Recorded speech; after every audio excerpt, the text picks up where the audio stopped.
তো guys welcome back to our channel. আশা করি তোমরা সবাই খুব ভালো আছো আর আমিও খুব ভালো আছি। আজকে হচ্ছে আমার দিদির রিসেপশান, তো আমি পুরোপুরি রেডি হয়ে গেছি। তো এখন আমরা যাচ্ছি বাসের কাছে, অনেকে যাবে তো বাস নেওয়া হয়েছে, তো আমরা বাসে যাবো। চলো যাওয়া যাক।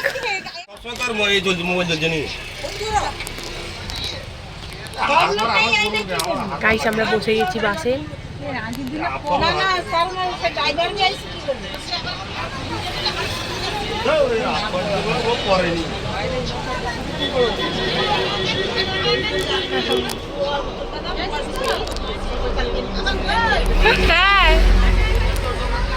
ভিডিও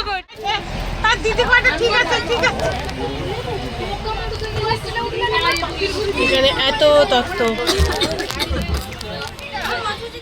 তো তারপর আমরা অনেকক্ষণ ধরে ওয়েট করছিলাম বাসের জন্য, কারণ কেউ এখনো আসেনি। 9:30 বেজে গেছিলো, তাই জন্য খুব বিরক্ত লাগছিল। তো অনেকক্ষণ ওয়েট করছিলাম আমরা। অনেকক্ষণ অপেক্ষা করার পর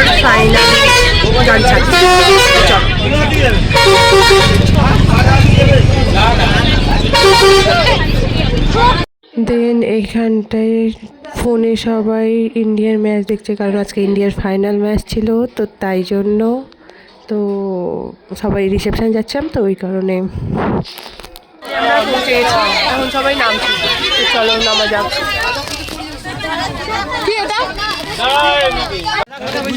নিয়ে যাচ্ছি আমরা।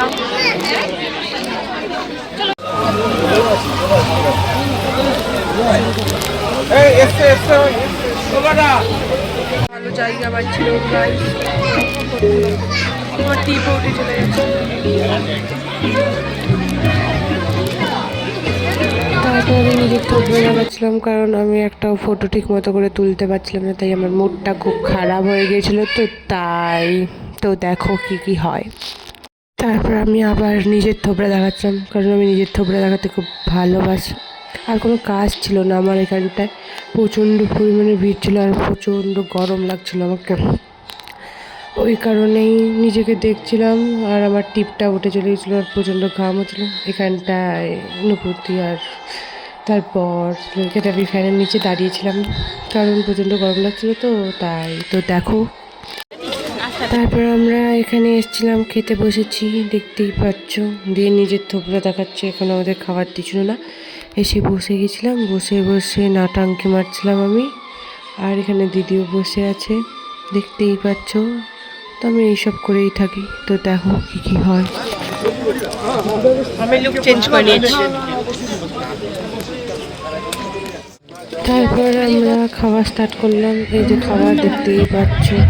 দেন আবার একটুখানি ঘোরাঘুরি করে বাসে এসে বসে বসে আমার অবস্থা পুরো খারাপ হয়ে গেছে, দেখতে পাচ্ছি। আমি দৌড়ে দৌড়ে এসেছি জানলার সাইডে বসবো বলে, তো তাই জন্য তারপরে বাস স্টার্ট দিয়ে দিয়েছে এখানটায়। বাইরের দিকে তাকিয়েছিলাম আর তোমাদেরকে ভিডিও করে দেখাচ্ছিলাম। তো এইভাবেই আমি বাড়ি চলে এলাম। তারপর এইসবই করছিলাম, আর কি করবো, আমার কাজটাই তো এটাই। বিরক্ত লাগছিল, পুরো চুল টুল ঘেটে পুরো আমার উপর দিয়ে মনে হচ্ছিল বন্যা চলে বাড়ি চলে এসেছি।